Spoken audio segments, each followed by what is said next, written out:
Hi guys, happy February, and also happy birthday to everybody in February.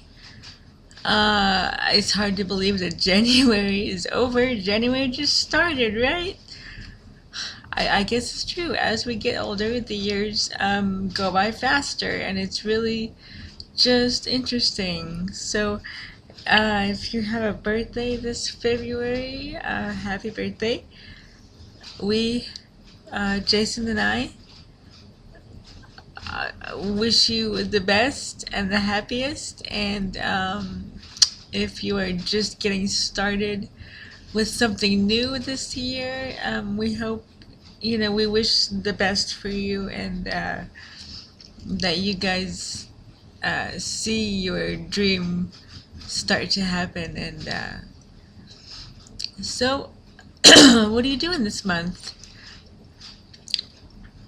Valentine's Day is coming up, and February is Black History Month. Let me see, what else is it? I'm not sure what else it is, but we hope it's a good month for everybody. I wanted to talk a little bit about cerebral palsy today. Now, I'm sure Jason has, um, but the thing about that is it's different for everybody, and even his CP differs from my CP and everything. So basically, for starters, cerebral palsy is a condition where basically the brain uh, is cut off from oxygen.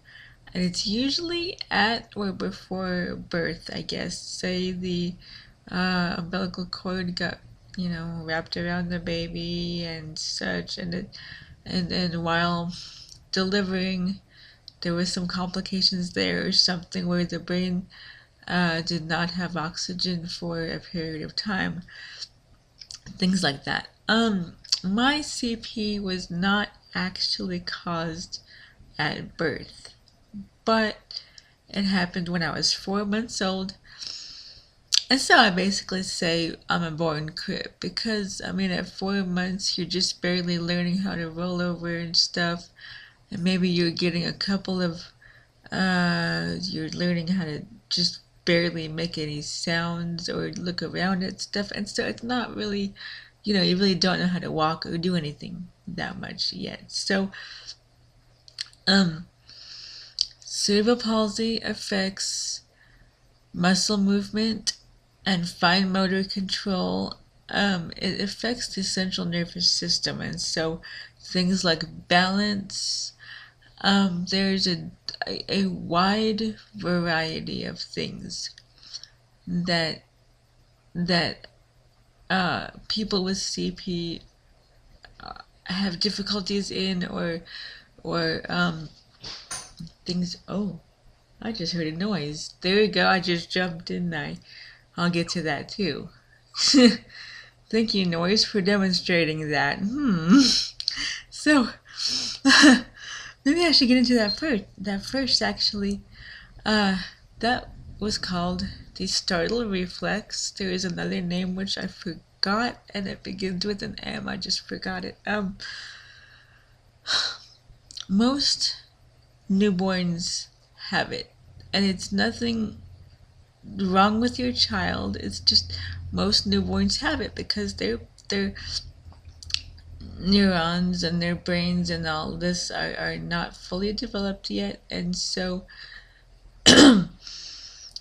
what happens with people who have cerebral palsy, though, is that for some reason there is an amino acid that is not broken down the way it should be, and so therefore it prohibits some development in the brain where this startle reflex eventually stops as your baby matures. Um, and depending on how badly your brain was affected at the initial start of your CP, could determine like all of these things. I think like Jason does that too, but I don't think he does it as much as I do. Now it's really weird, even in that, like that was a noise across the house. I don't know what that was actually, um, but it's so weird because a friend and I could be talking, and they may open their soda can in front of me. I'm seeing them open their soda can, but the noise just does something. I don't know and I shoot off like a rocket, right? And then it could be like literally maybe 10 minutes later. Um,